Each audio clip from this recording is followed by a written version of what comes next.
जो युवा मैन्युफैक्चरिंग के बारे में सोचते हैं, आइए आगे बढ़िए। सरकार के नियमों में बदलाव करना है, मुझे बताइए। अब देश रुकना नहीं चाहता है। 2047 दूर नहीं है, एक एक पल की कीमत है और हम एक भी पल गंवाना नहीं चाहते दोस्तों।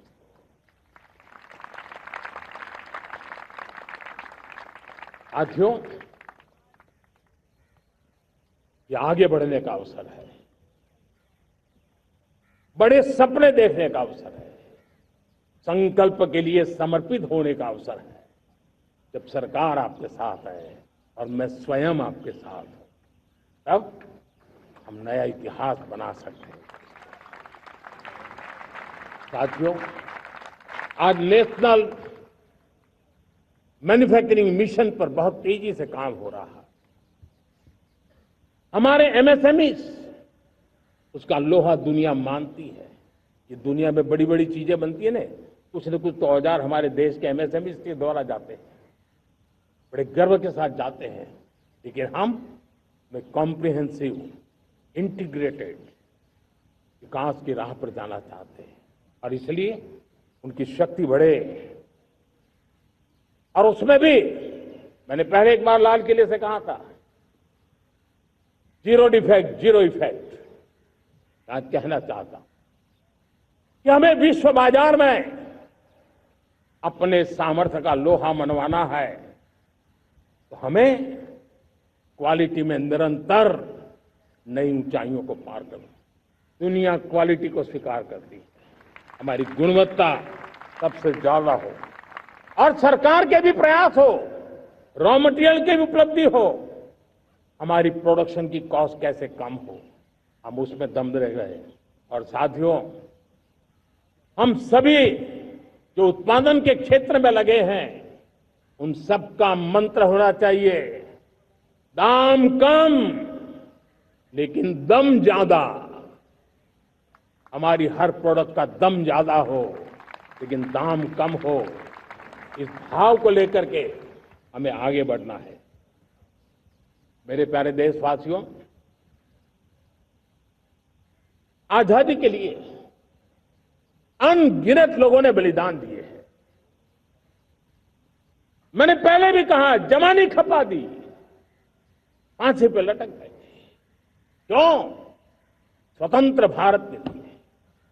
75-100 साल पहले का वो कालखंड याद कीजिए। पूरा देश स्वतंत्र भारत के मंत्र को लेकर के जीता था। आज समय की मांग है, स्वतंत्र भारत का मंत्र लेकर के जीने वालों ने हमें स्वतंत्र भारत दिया। आज 140 करोड़ देशवासियों का एक ही मंत्र होना चाहिए, समृद्ध भारत। अगर कोटि कोटि लोगों के बलिदान से स्वतंत्र भारत हो सकता है, तो कोटि कोटि लोगों के संकल्प से, पुरुषार्थ से, आत्मनिर्भर बनने से, वोकल फॉर लोकल की बात करने से, स्वदेशी का मंत्र को जापने से समृद्ध भारत भी बन सकता है। वो पीढ़ी स्वतंत्र भारत के लिए खप गई थी, ये पीढ़ी समृद्ध भारत के लिए नए कदम उठाए, यही समय की मांग है।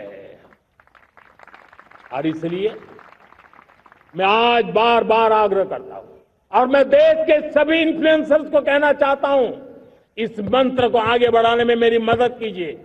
मैं सभी राजनीतिक दलों को, राजनेताओं को सबसे कहता हूं कि आइए, ये किसी राजनीतिक दल का एजेंडा नहीं है, भारत हम सबका है।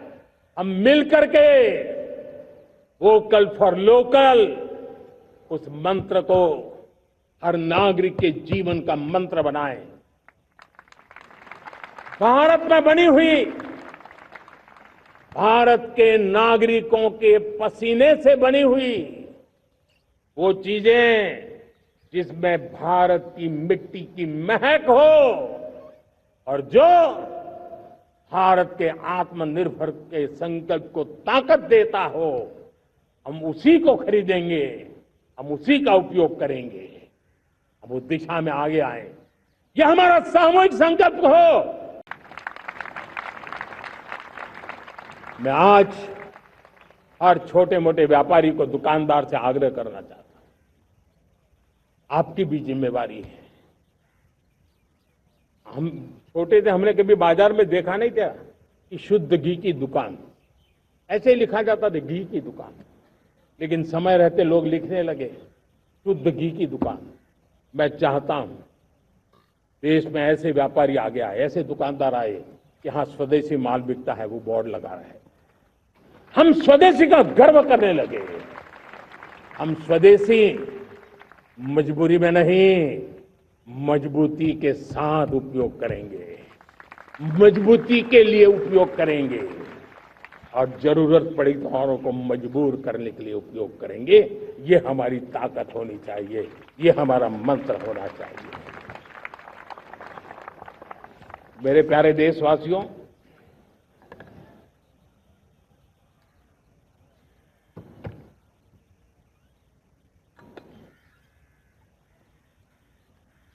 मुझे बहुत लंबे समय से सरकार में काम करने का अवसर मिला है। मैंने कई सारे उतार चढ़ाव देखे हैं। सरकारों की मुसीबतों से भी मैं परिचित हूं, व्यवस्थाओं की मर्यादाओं से भी परिचित हूं। लेकिन उसके बावजूद भी हमारी जिम्मेवारी है कि हम किसी की लकीर को छोटी करने में अपनी ताकत बर्बाद न करें। मैं बड़े अनुभव से कहता हूं, किसी दूसरे की लकीर छोटी करने के लिए अपनी ऊर्जा हमें नहीं खपानी है।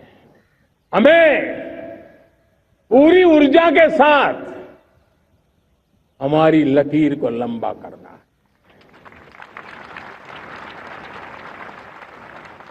हम अगर अपनी लकीर लंबी करते हैं तो दुनिया भी हमारा लोहा मानेगी। आज जब